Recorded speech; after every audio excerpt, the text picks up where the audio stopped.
Elle fait partie des images de notre été dans le Grand Est, la maison à colombage. En Alsace, elle est menacée de disparition, mais ils sont nombreux à se battre pour la sauver.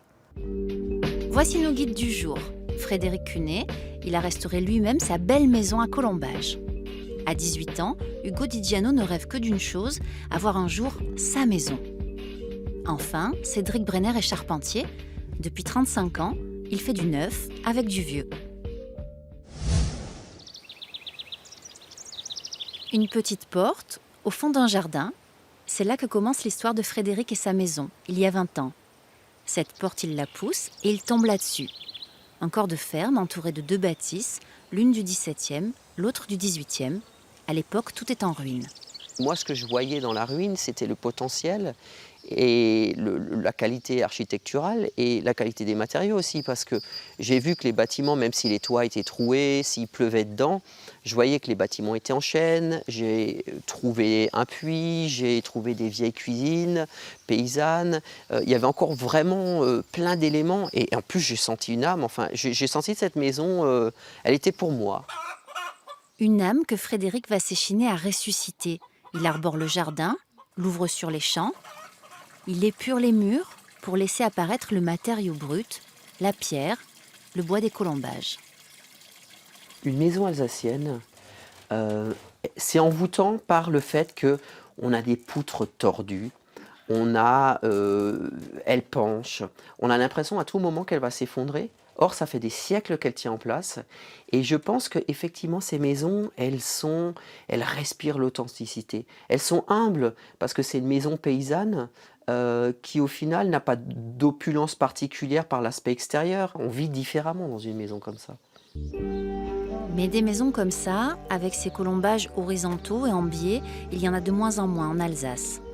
Aujourd'hui, il n'en reste que 15% seulement, selon l'association de sauvegarde de la maison alsacienne. Elle s'appuie sur un réseau de sentinelles. Hugo est le plus jeune. Il signale toute maison abandonnée. Donc quand je repère une maison, donc photo, tout ça, donc photo globale de la rue, photo des détails pour la mettre en valeur, pour voir un petit peu l'état, si il y a par exemple des infiltrations d'eau dues à un trou dans la toiture ou quelque chose comme ça. Donc des maisons inhabitées ou en ruine, j'en vois tout le temps.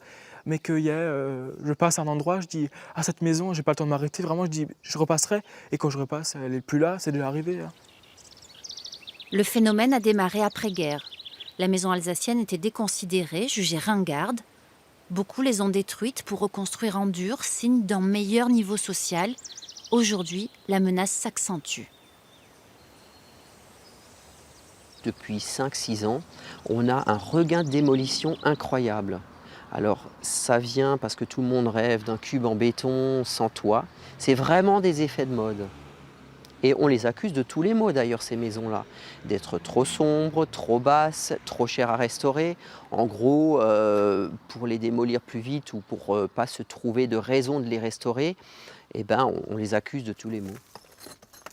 Alors, l'association milite ses maîtres mots, récupérer les matériaux et faire soi-même. Il faut utiliser vraiment de la chaux, c'est impératif sur ce genre de bâtiment. La base d'une maison alsacienne, c'est de la faire respirer. Si on l'emprisonne dans des enduits plastiques ou sous du ciment, elle va pourrir.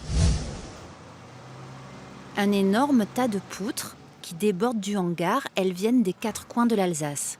Bienvenue chez Cédric Brenner, le charpentier, le gardien du vieux bois.